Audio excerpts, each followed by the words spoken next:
Hi there, everyone. Namaste. I'm Jill Loftus of Nuit Astrology. Welcome to your planetary energy forecast for the week of March 20th, 2023. This is the kind of week where even the muggles are going to be saying what is going on, okay? And we probably had that week last week too.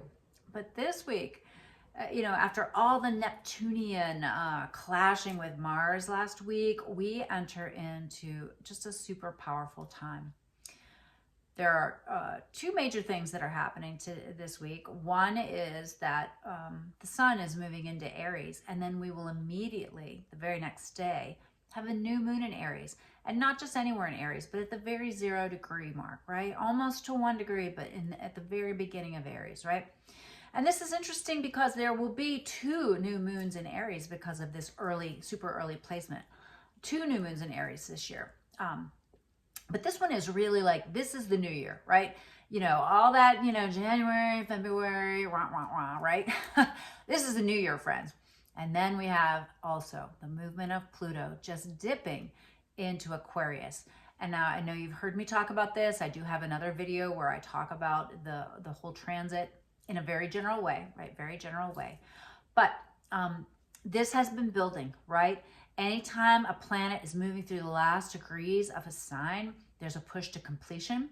With Pluto, it moves so slow. This 29th degree has been a slog, and you've already been able to see and catch a few little tastes of some themes that began in 2008 that are trying to find completion.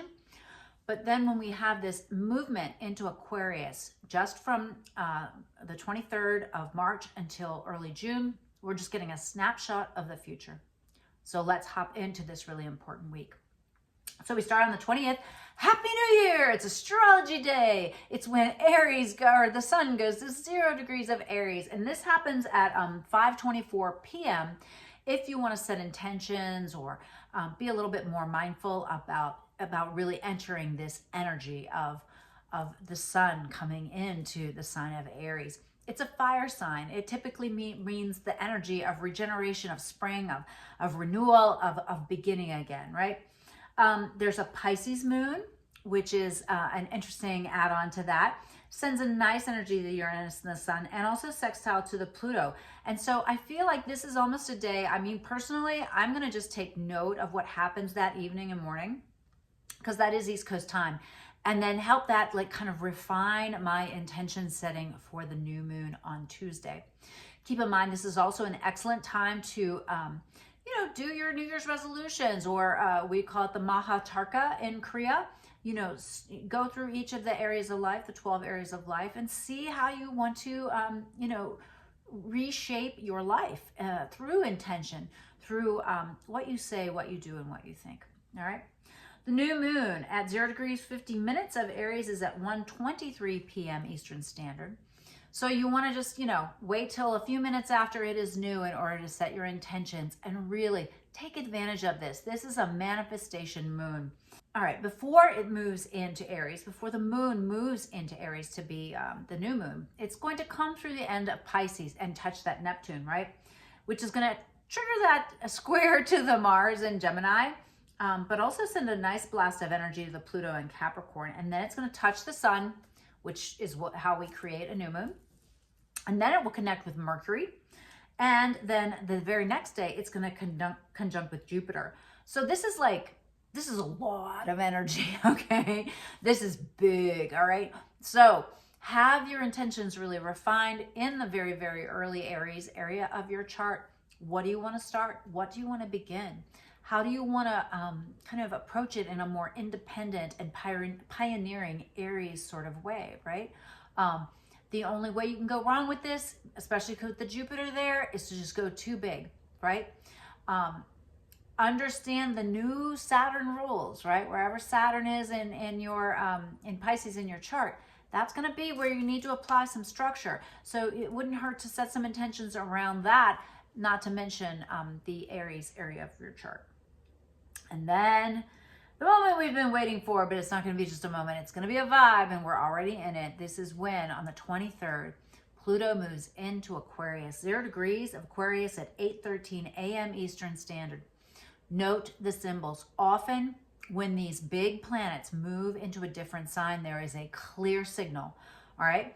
So really pay attention to that day. You know, I want you to be extra cautious.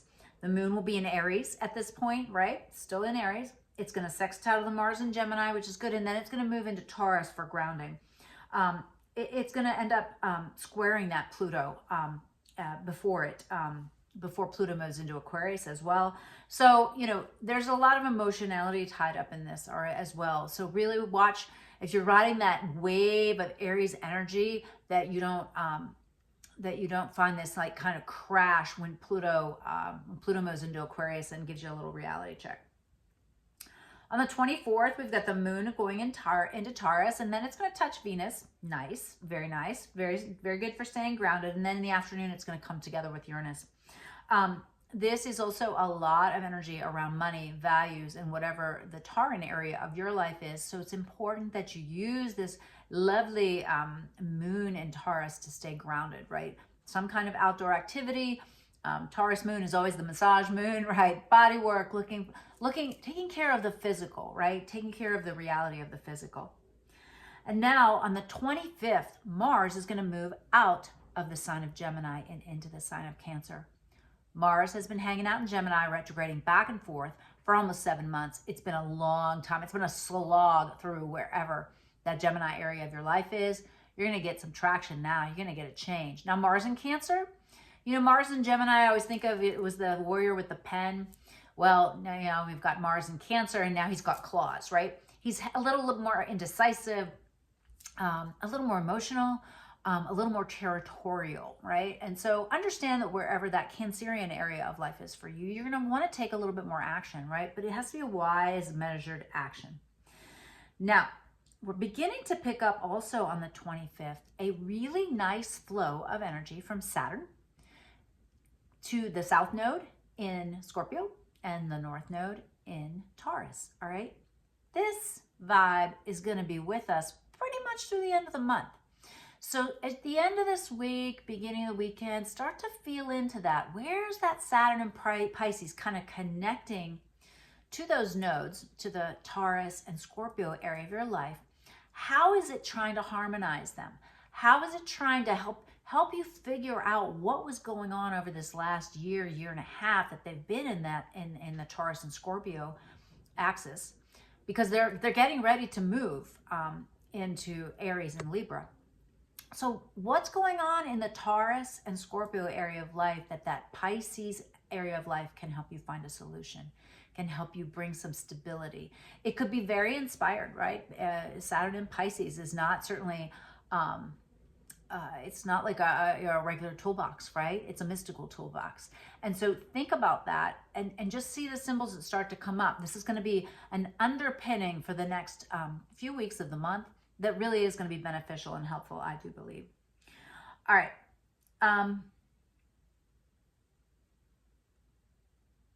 Yeah, I made notes here. And be sure to hop on the blog. I've got all these specific notes that I posted to the blog for those of you that are better with visual or with reading.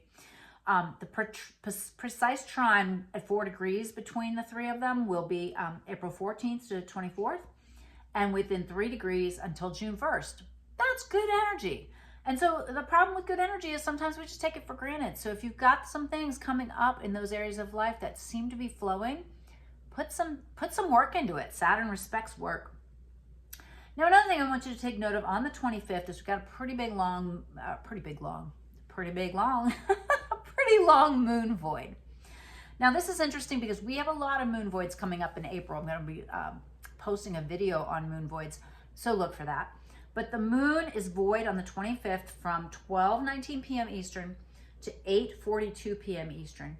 So on the 25th during that time, and check your time zone, that's for Eastern, don't sign any contracts. Don't initiate anything that's like a brand new beginning, right? It's a floaty time. Things don't stick. Things don't quite work out. It's kind of, you know, it's like a hose that has a leak. It just doesn't quite fulfill its potential during that time period. So keep that in mind. And as we finish up the week on the 26th, we've got a moon in Gemini, which is a little scattered, right? And it's going to square the Saturn. It's going to send a nice energy over to the sun. Mercury is also going to be touching the Chiron in Aries. And so I'm like, you know, this could be a little bit of an exasperated mental state, right? You know, frustration or anger, right? It definitely could be anger. So breathe, try to stay away from arguments, minimize kind of conflict kind of energy on that day for sure.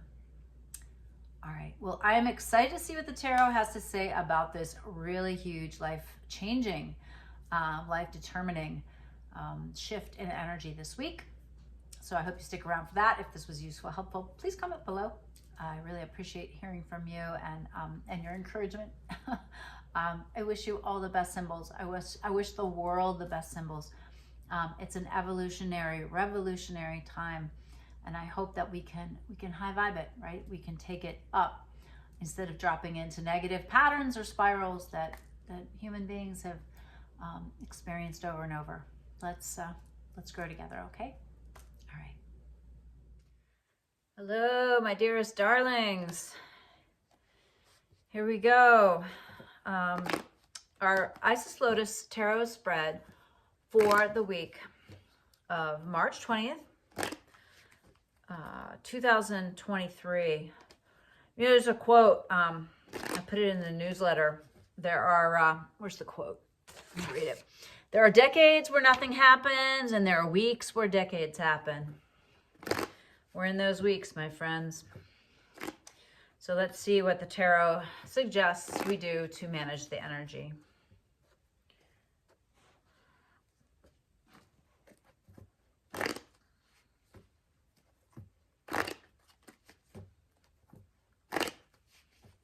Alrighty. So we start out, and this is, you know, this is where we're coming from, the past, right? And it's influencing where we are. We've got the King of Cups. And so this is, I believe this person was in last week's spread, but this is like working with this emotional intelligence, but yet having the power and strength of the king. All right. And then there's you. Oh boy, the Tower. Change, man, change. We got this last week as well. I know this was in there. So yeah, it's caused an issue. It's making you shift. It's a square, probably a square, like a astrological square that makes you turn a corner. The present environment is the Hermit. Again, we got this last week. It's like, look, pull back. Do not be running around too much. There's some crazy energy afoot. All right. Be really cautious and wise. Meditate, tap in with your guides. Caution flag is up. All right, the culmination of these influences is the Emperor. Well, that's really nice to see. That we really do have more power than we think. We have to trust the divine, Mother, Father, Goddess. Yikes, I'm gonna turn this heater off. Trust the divine here. Really tap in. You've got to be connected this week. Key card, the core of the future, Six of Wands. So getting some recognition, being a leader, taking up your role. This is Dharma. This is fulfilling your obligations, but also really being seen. Like you've been really trying to work on yourself, and it's starting to really show. All right. And that's the key card, right? That's the key card. So the opposing forces with this, we've got the King of Pentacles. So here you are, Six of Wands, everyone's looking at you, and now you're like, all right, so this is what we should do about money. This is what we should do about, you know, trying to be intelligent about how to manage the things of daily life, you know, our food, our shelter, our clothing, our bank account. The other side, we've got the Two of Pentacles. So there's either more of a taking charge kind of role or a just stay balanced kind of role. All right. So there's one of the two. All right. Near future key card.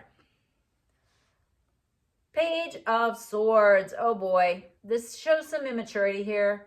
This shows perhaps some fear. This is negative shadow sides of gossip and childishness and not wanting to do the work. So you got to watch out for that. All right. And the modifiers of this, Two of Cups. Well, there's something really ideal. This is for the King of Pentacles side. Come on, be mature. Look at what the good thing is, and you've got to go for it. On the Two of Pentacles side, there's something instead that you need to walk away from. Really two distinct energies, okay? So you have to really know which one of these you are, and it's going to be a little bit more difficult because you're kind of feeling this kind of like not wanting to take responsibility for things. But yet some of you are going to have to acknowledge, wow, this thing is perfect, and others of you are going to have to say, I put all that time and energy into it and I've got to let it go. Paired with the Two of Cups, we've got the Eight of Swords. You're not trusting it when it comes. You're not trusting that person. You're not trusting that job. You're not trusting that situation. Clear your mind. Paired with the Eight of Cups, the Five of Swords. So there could be this thing that you're just like, you're so focused on one particular thing that you're just unaware of the fallout of your lacking of making a decision, right? You are so, stuck on something that you're not willing to walk away from it. All right, and our possible solutions or outcomes. King of Pentacles. So I'm feeling this is trust the universe on that side. Like you've really got to believe in it, have some magical thinking, have some trust and faith. On the other side, we've got the Death card. Wow, two very distinctive energies here. You've got to make that ending. You've got to let it go. Paired with the Four of Cups, the Eight of Pentacles. This is so important for your future. This, whatever that Two of Cups was that was so good for you, it's involved with your future. You've got to believe in a magical, loving universe. You've got to trust this process. And then paired with the Death card, we've got the Difficult Emotions card, right? You still don't want to let go of whatever that is. And here's the thing. We're coming out of Tower energy, right? And so the ending has already begun, and you just have to, dig the hole and put it in there, right? Wow, super interesting spread for the week. Very distinct, very distinct. But it goes back to this, like, all right, all eyes on you. You're in charge. You're making the decisions. You understand how the universe works.